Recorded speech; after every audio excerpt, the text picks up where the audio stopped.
Ya. Bismillahirrahmanirrahim. Assalamualaikum warahmatullahi wabarakatuh. Waalaikumsalam warahmatullahi wabarakatuh. Alhamdulillahirabbil alamin. Wa bihi nasta'in wa ala umuri dunya waddin. Wassalatu wassalamu ala asyrafil anbiya wal mursalin wa ala alihi wa ashabihi ajma'in. Amma ba'd. Raditu billahi rabba wa bil islami dina wa bi muhammadin nabiyya wa rasulan. Rabbi zidni ilma warzuqni fahma. Allahumma anfa'na bima 'allamtana wa 'allimna ma yanfa'una warzuqna ilman yanfa'una. Allahumma arzuqna fahman nabiyyin wa hifzal mursalin wa ilhamal malaikatil muqarrabin bi rahmatika ya arhamar rahimin. Al-Mukarramun wal Muhtaramun para alim, para ustaz, semuanya saja. Wabil khusus Sohibul Bait Bapak Harto dan sekeluarga, jazakumullahu khairan katsira. Mudah-mudahan rumah ini adalah rumah yang penuh berkah. Amin. Dan kita semua diberkahi Allah Subhanahu wa taala.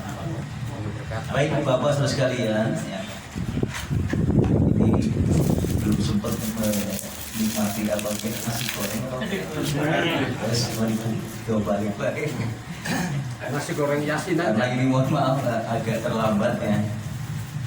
Ini memang kalau saya itu hampir setiap hari kalau mungkin aktivitasnya terlalu capek ya.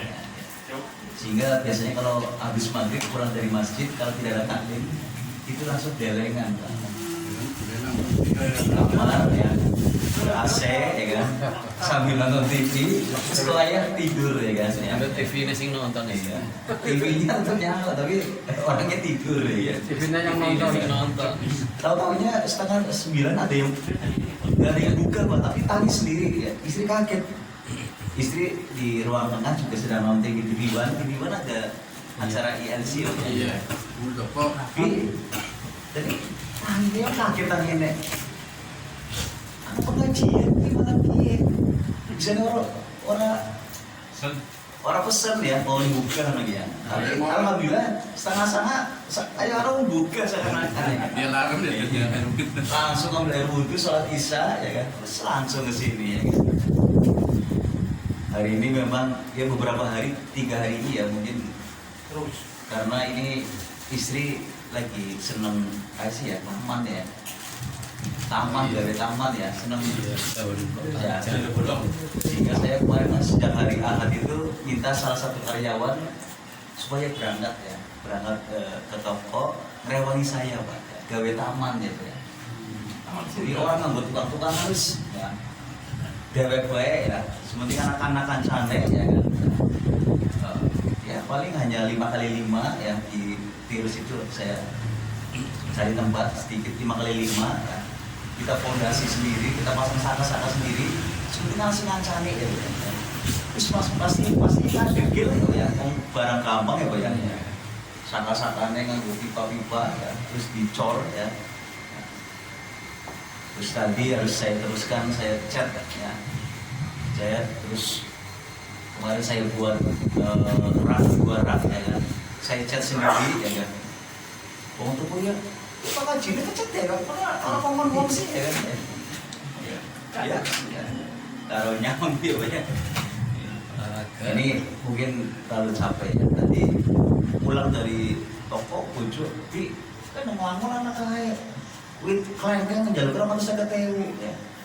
Sama bisik mana? Ya satu, aku sih maling tuku kok. Bukan hanya orang aku soleh ya. Galdina pasti anak sih dituku Pak. Lagi hari Minggu ya, jadi mana maling mira apa mitra ya kayak burin kan mana ya. Tutulan kembang ya mau apa ya. Ya pokoknya galdina sih dituku. Ya lagi senang sih ya. Jadi sing lanang itu juga baru-baru senang ya. Baik Bapak Ibu sekalian, rahimahullah.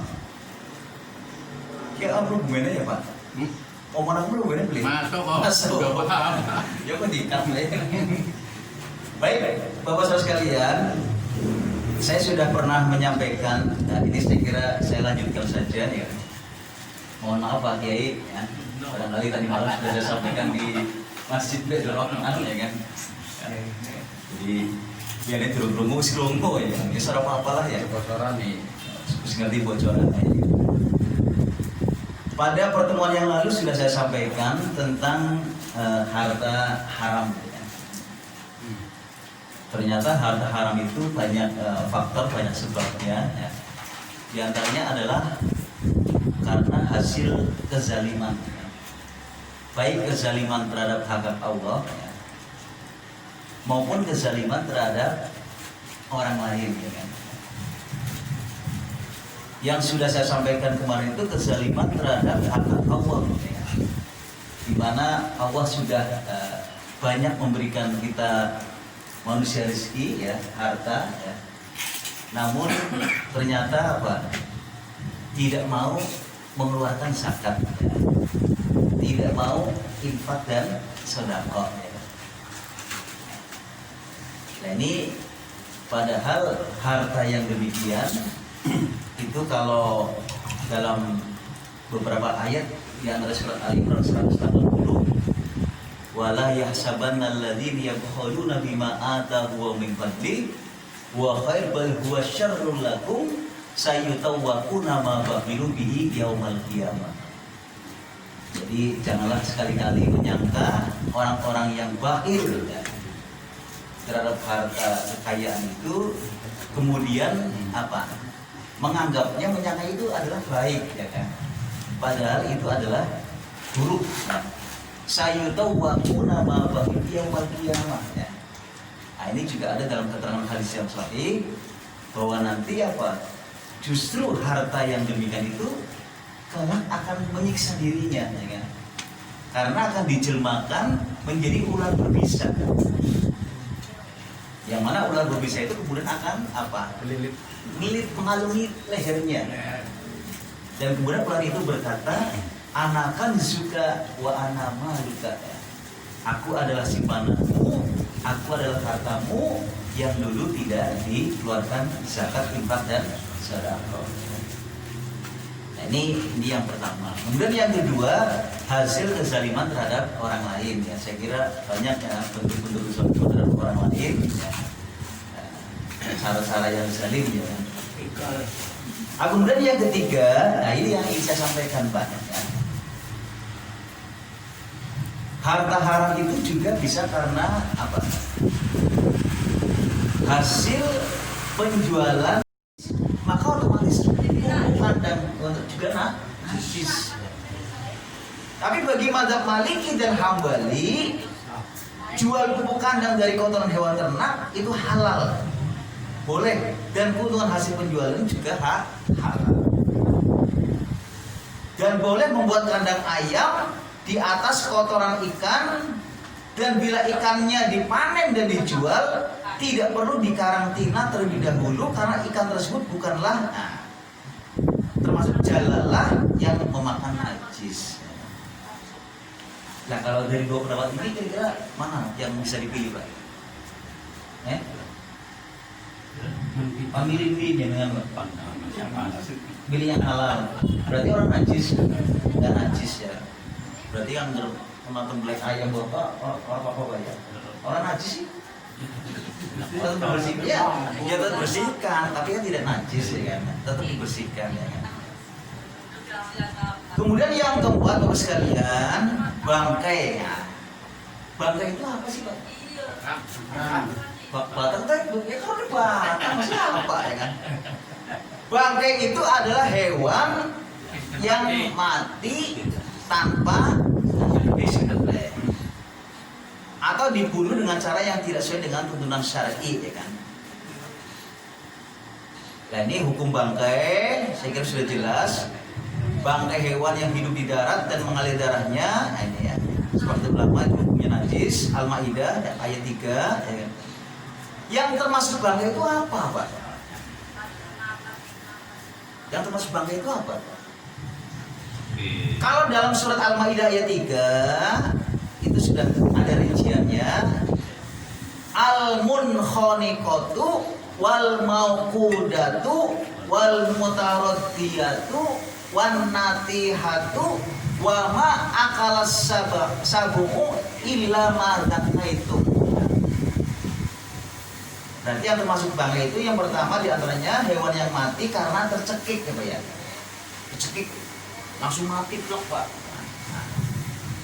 Kemudian wal mauqudatu yang jatuh tiba semua Pak. Tiba blok langsung mati. Wal mutaradiyatu yang ditanduk kena tanduk mati. Wan natihatu yang diterkam binatang buas. Wa ma akalas sabu illa ma dzakatum, kecuali yang sempat engkau sembelihnya. Jadi anggar tiba kecek mekik kasih lepok sembelih dengan bangkai halal. Tapi yang langsung sekali mati itu bangkai Pak. Mana yang dia? Terus putus ya. Jadi kayak bisa kabur kan ya kan. Lawang tinggi kali bener. Bangkai Pak. Apa sih kelompok-kelompok alhamdulillah langsung sembelih. Nah itu bukan bangkai Pak. Kemudian yang kedua yang termasuk bangkai adalah hewan ternak yang disembelih tanpa membaca basmalah. Ini menarik Pak. Baca basmalah saat menyembelih itu hukumnya apa sih Pak? Wajib apa sunnah? Wajib apa sunnah ketika menyembelih wajib basmalah? Wajib Pak. Nah ini ada perbedaan pendapat yang para ulama tentang hewan ternak yang disembelih tanpa mengucap basmalah dengan sengaja. Sengaja tidak baca basmalah Pak. Gimana tahu Pak? Di sambat tangga ini mau nyembelih anak ayam Pak.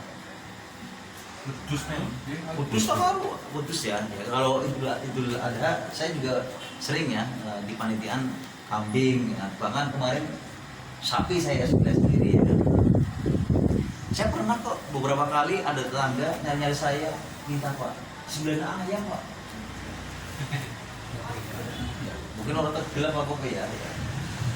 Tapi mungkin harmoni Abdul kan mungkin yang ini ya.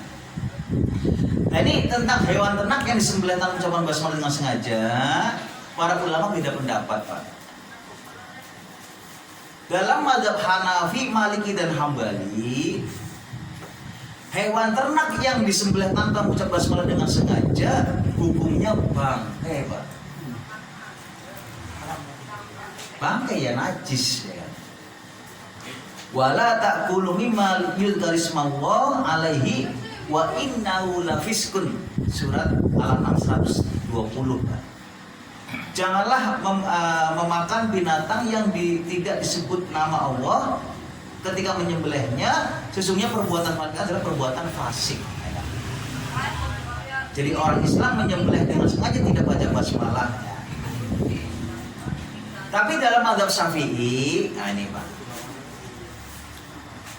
hewan ternak yang disembelih tanpa mengucap basmalah dengan sengaja hukumnya tetap halal Pak. Nah ini makanya harus menjadi perhatian kita. Kalau kita beli apa ya daging sembelihan Pak ya, ayam apa sapi apa kambing ya, kita beli di orang muslim Pak. Jangan beli di non muslim ya kan? Karena kalau dalam pandangan Syafi'i dhabihatul muslim halalun, sembelihannya orang muslim itu halal dagingnya kan? Dan di situ muslim tidak kemudian menyebutkan sembahyang apa orang Pak. Orang nyebut muslim itu sembahyang apa orang Pak. Muslim Pak. Sembelihannya orang muslim itu halal, tidak menyebutkan sembahyang apa orang. Dhabihatul muslim halalun zakar ismallah am lam yadhkur. Hadis riwayat Abu Dawud ya. Sembelihnya orang muslim halal baik membaca basmalah atau tidak membaca basmalah ketika menyembelihnya, tetap halal. Kemudian surat Al-An'am 121, wala ta'kul mimma lam yuzkar ismallahu alaihi wa in lafiskun. Itu tadi yang menjadi dasar tadi 30 tiga ulama tadi, Maliki, Hambali dan Hanafi. Tapi dalam pandangan Imam Syafi'i, ayat itu sebagaimana dalam tafsir Ibnu Katsir, pelarangan tersebut adalah khusus untuk daging yang disembelih atas nama berhala yang dipertuhankan oleh orang kafir. Jadi yang dimaksud dalam ayat itu adalah apa tadi? Khusus untuk apa? Berhala yang dipertuhankan oleh orang-orang kafir. Maka menurut Imam Syafi'i, tanpa membaca basmalah itu tetap halal. Karena basmalah itu bukan syarat saat menyembelih, hanya sunnah saja. Jika sengaja atau lupa tidak membaca basmalah, itu tidak masalah. Yang penting tadi yang juga adalah seorang muslim. Maka al-murad imam lam yadhkur ismallah adalah zakarosma ghairi alaihi, ya.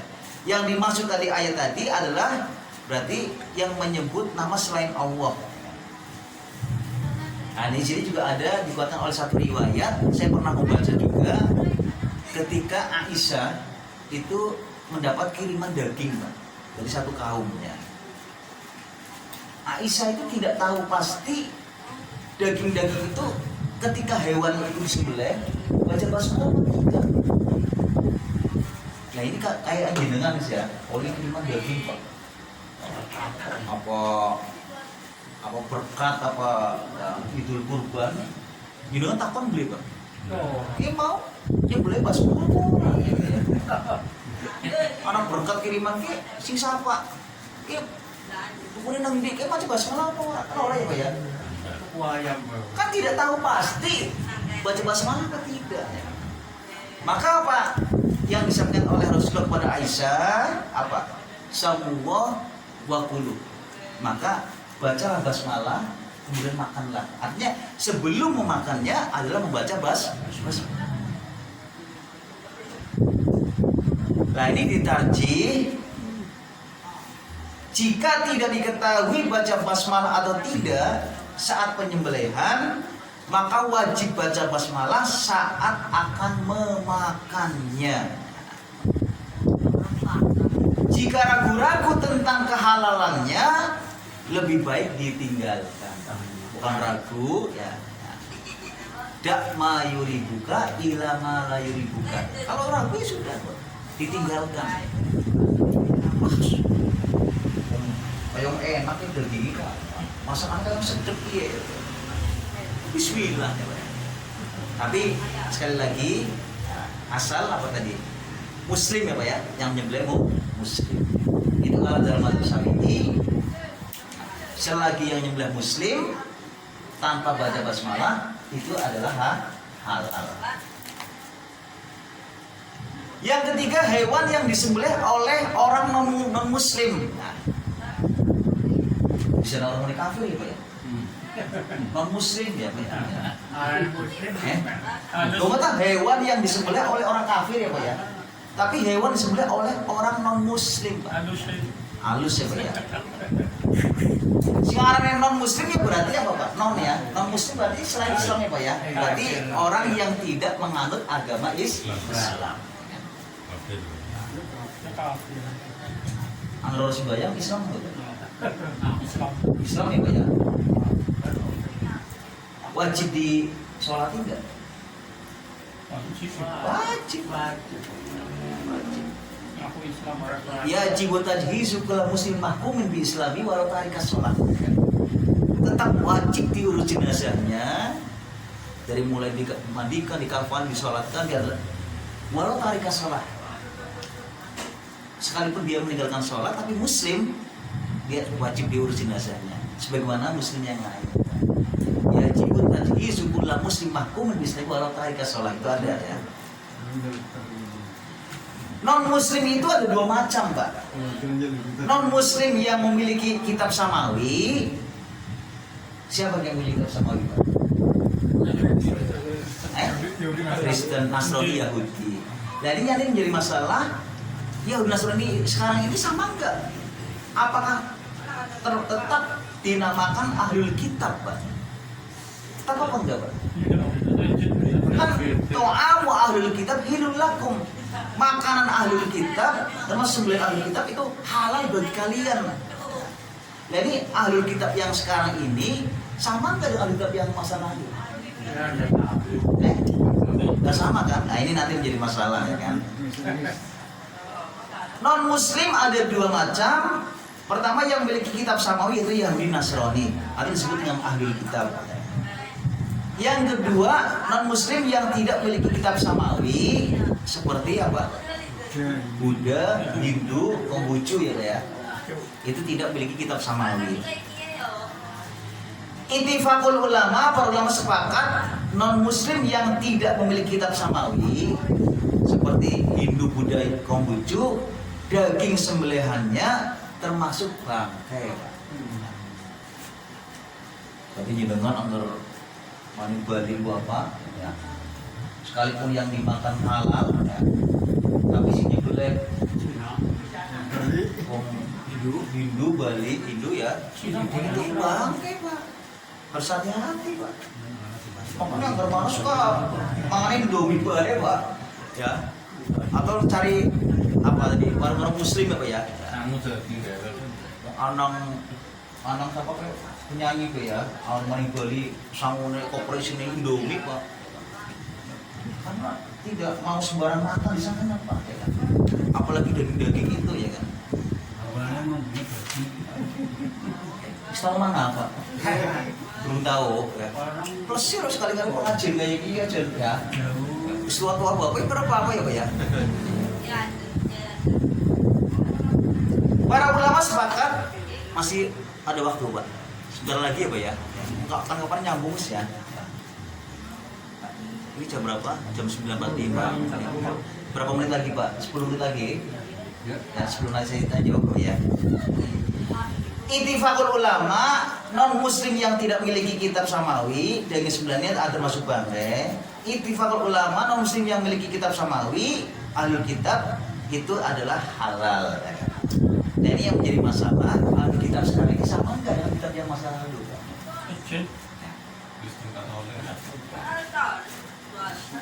Nah ini ada yang berpandangan bahwa yang dimaksud ahlul kitab Yahudi Nasrani itu adalah keturunan pemeluk Yahudi Nasrani sebelum kedatangan Nabi Muhammad.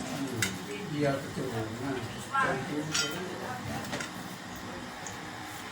Maka Imam Syafi'i mengatakan harus keturunan dari pemeluk Yahudi Nasrani sebelum kedatangan Nabi Muhammad, sehingga jika memeluk Yahudi Nasrani saat ini nah, yang nenek moyangnya bukan pemeluk Yahudi Nasrani sebelum kedatangan Nabi, maka sembelihannya termasuk bangkai.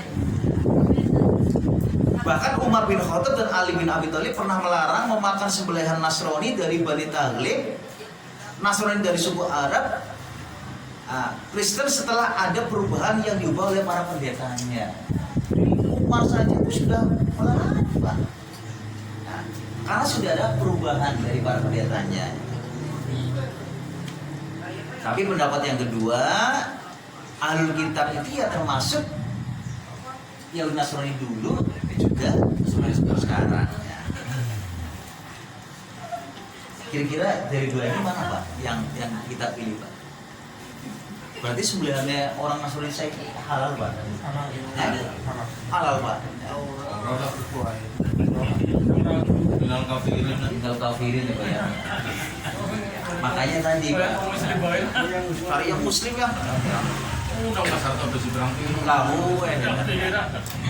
cuma biasanya kan sekalipun tadi mungkin yang jual daging non muslim, tapi kan mungkin karyawannya apa ya, saat membelinya juga mungkin muslim ya Pak ya. Atau yang di mall-mall itu ya kan, itu kan juga banyak ya Pak ya, daging-daging ya Pak ya. Kan bisa saja sekalipun yang jual itu Chinese, tapi mungkin pada saat penyembelihannya ya mungkin karyawannya yang muslim ya. Tapi emang sebaiknya lah ya. Saya terus terang tidak pernah Pak beli daging-daging seperti daging ayam, Pak, sapi di mall-mall, saya nggak pernah. Ya paling sering kan pasar tradisional, pasar esok ya Pak. Orang awalnya bojo nggak usah aja tukang tuku nang kayak gue. pasar lawan biasa ya Pak ya. Jelas oh, dodol wong muslim ya Pak ya. Pasti gila ya. Tapi yang terpotong kan kita ragu Pak ya. Baik Bapak Ibu rahimakumullah, yang terakhir ya, saya kira masih banyak sekali ya kan. Nah, anggota tubuh hewan. Nah, kemudian yang termasuk bangkai lagi adalah anggota tubuh hewan yang dipotong saat hewan masih hidup, Pak. Jadi sebelum disembelih dipotong, kalau ini Pak, kalau buntutnya orang cuman sih Pak ya, atau malah sikile ya kan.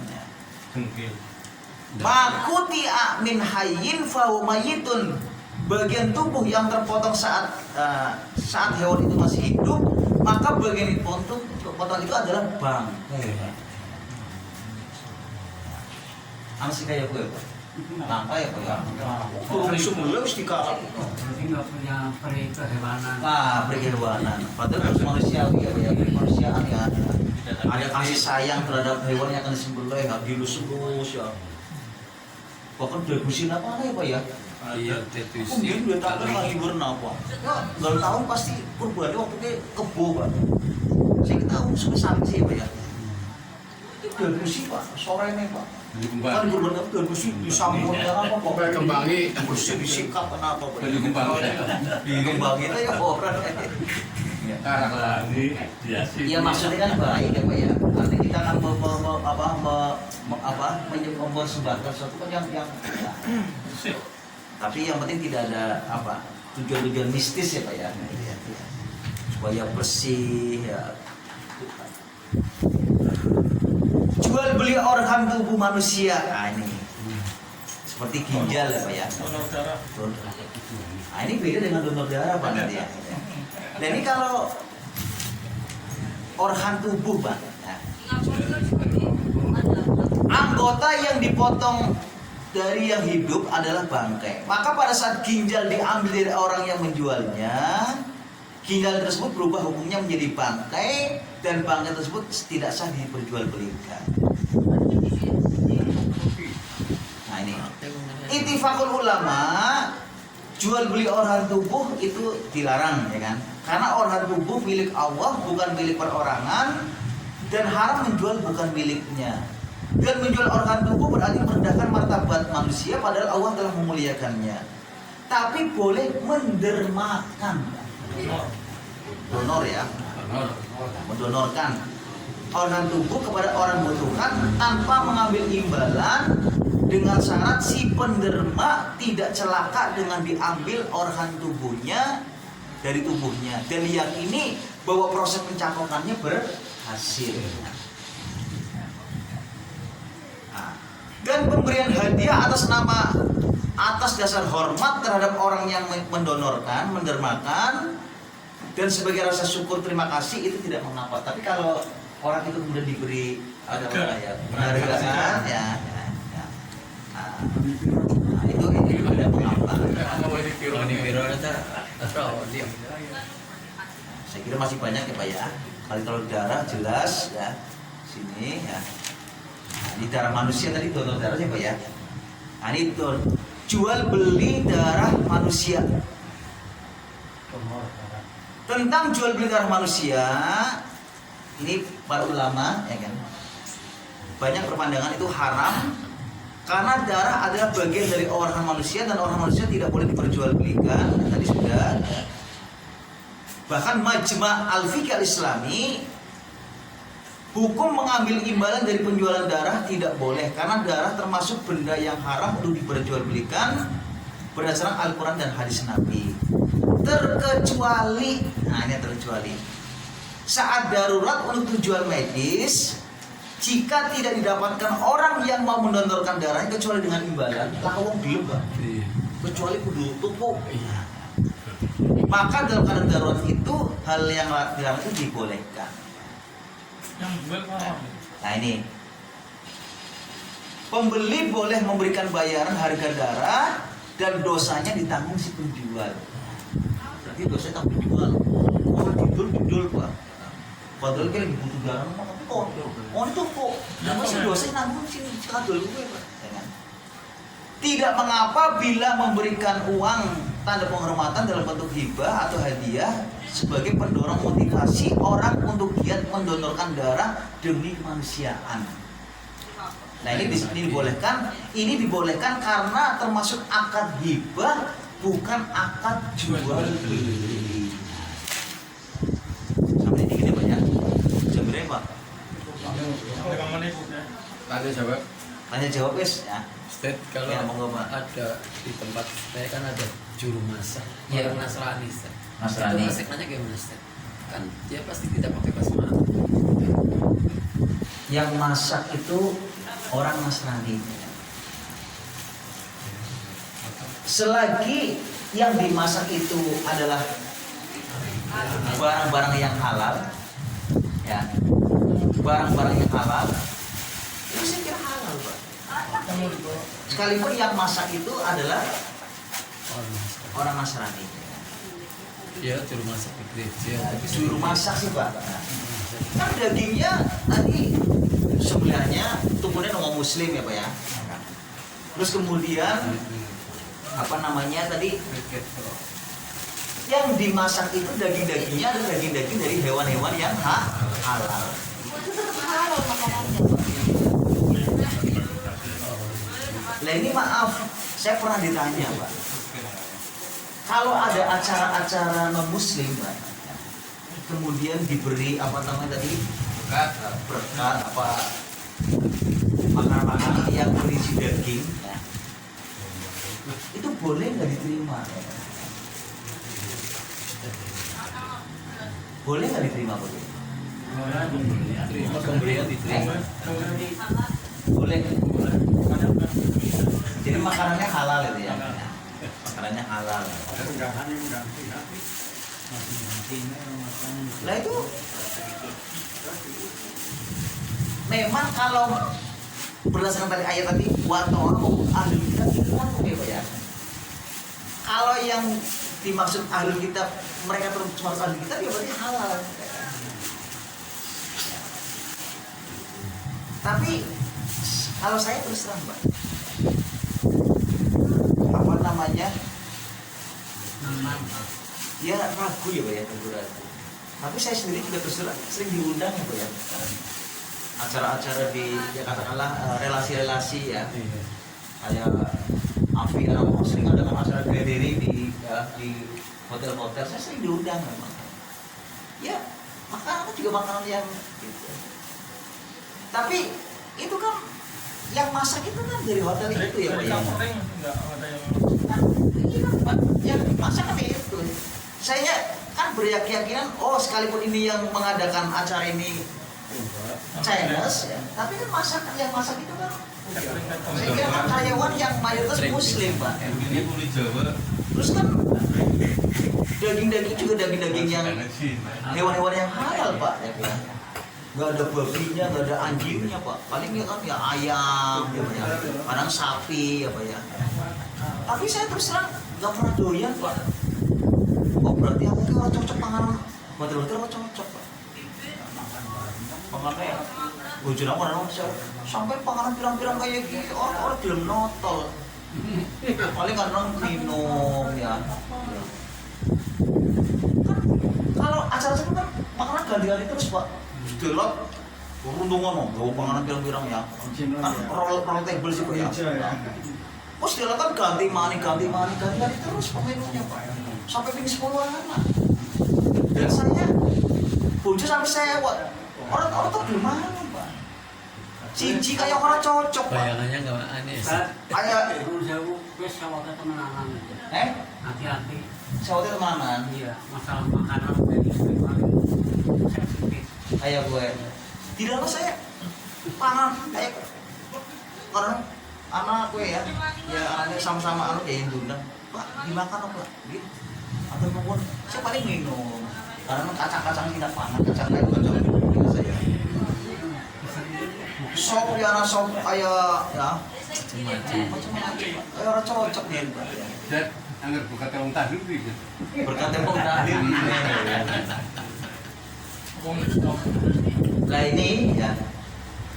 Jadi itu dalam Al-Quran loh.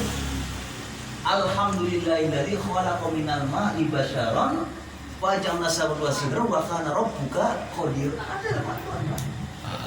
Itu apa dibaca ya Pak ya? Masa alhamdulillah itu karuan itu. Bubar ya wis. Ini doanya Pak. Kan ditulis sono. Nama ya Pak ya. Ya doa. Mau berarti juga doa yang anak ya Pak. Apa doa aja ya. Nah ini manusia berasal dari air mani itu tadi najis apa bukan Pak? Bukan najis ya. Tapi kalau dalam pandangan mazhab Hanafi itu najis Pak ya. Tetapi para ulama sepakat bahwa air mani itu setelah berubah wujud menjadi manusia najis nggak Pak? Najis nggak? Nggak najis. Walaupun berasal dari air mani yang ada yang menganggapnya sebagai najis. Begitu pula sebaliknya kotoran manusia yang berasal dari makanan yang halal, ya, sini pangan sana halal Pak. Tapi setelah jadi kotoran najis nggak Pak? Najis. Maka tak seorang pun yang menghukumnya halal dengan alasan tinja berasal dari makanan yang halal. Kemudian pendapat yang kedua, mazhab Hanafi, Maliki dan Syafi'i membolehkan pemberian pupuk najis dan penyiraman tanaman dengan air najis, dan buah hukumnya halal dan uang hasil penjualan juga halal. Jadi bukan jangan beli-belitan, jual pupuk kotor manusia atau air yang tercemar bagi kotoran manusia. Suke, kita minake. Maka, nah di sini buahnya nanti hukumnya halal dan uang hasil penjualan juga halal.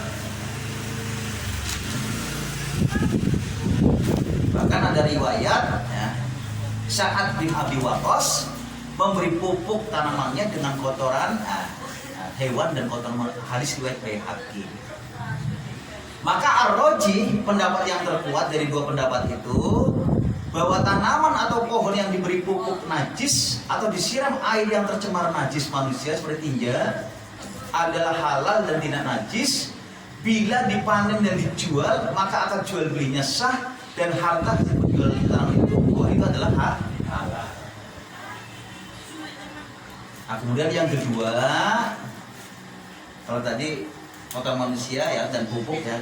Yang kedua, ikan diberi pakan kotoran manusia atau hidup di air yang tercemar najis.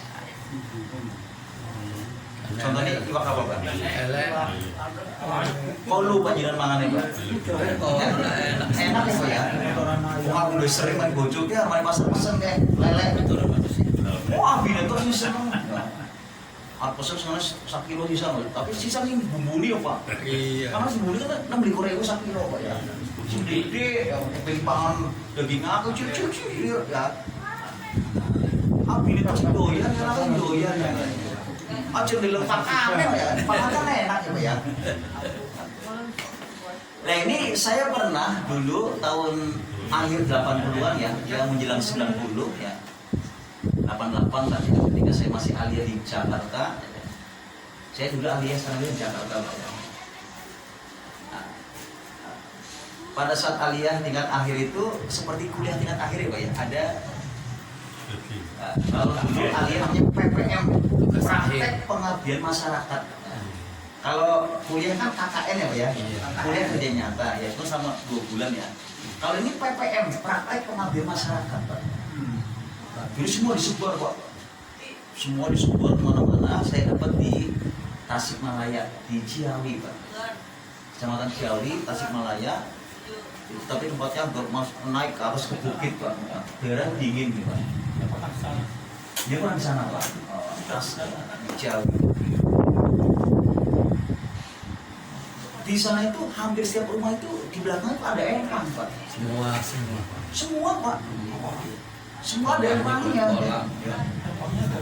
Dan saya selama setengah bulan hampir makan ikan itu Pak. Ikan emas. Empangnya ada WC-nya. Ada WC-nya, jadi no empang pun murah. Nanti kita bisa Pak. Nah, tapi waktu di dulu Pak, ujar, uap, mas, iya, Pak, dari dina makan kue. Sambal lah labon Sunda kan enak ya, sambal dia labon enak banget Pak. Muter ya. So, orang-orang bilang gue mikir pakannya Pak, sebenarnya pangan enak ya. Bawaannya artis ya kan, tempat Resi garing ini gurih. bingung Pak, labonnya enak ya Pak ya. Orang-orang dalam nabi pakannya kayak cemplung-plung tiba gitu aja ya. Nah ini Bapak sekalian, Daerah Sunda ada beberapa pendapat ulama menurut mazhab Hambali ya, ini Hambali ya seringnya berbeda ya Pak ya. Ini mengharamkan karena tercemar najis sehingga tidak halal dimakan. Dan bila dijual belikan tidak sah, maka uang hasil penjualan juga menjadi haram. Jadi kalau bukan diberi makan najis itu tidak halal ya, dimakan, dan bila dijual belikan tidak sah ya kan? Pendapat yang kedua, berarti selain Hambali Pak ya, Hanafi, Syafi'i, Maliki ya, memang dalam hadis ada hadis yang melarangnya. Namun demikian larangan di hadis itu sifatnya hanya makruh Pak ya kan? Hanya makruh, bukan haram. Berarti boleh diminum susunya kalau itu apa tadi hewan itu memang menghasilkan susu ya kan. Boleh dimakan dagingnya, boleh dijual, tapi afdolnya hewan itu dikarantina lebih dahulu Pak. Jadi orang kena COVID itu sih karantina. Jadi hewan-hewan itu yang diberi pakan tadi yang potong itu harus dikarantina dulu Pak sebelum dikonsumsi, dijual Pak. Cara membersihkannya, jadi sebelum dikonsumsi dijual, dikarantina dan diberi pakan yang tidak najis dan diberi air bersih sehingga menjadi halal. Nah ini masa karantinanya macam-macam Pak. Ada yang 3 hari Pak. Ada yang mengatakan tidak ditentukan lama waktunya, asal baunya sudah hilang dan siap dikonsumsi. Ikan dan ayam dikarantina 3 hari Pak. Sapi dan onta karantinanya 40 hari. Ya. Tapi ya yang jelas ya sudah. Ya. Yang penting apa bikin pengusaha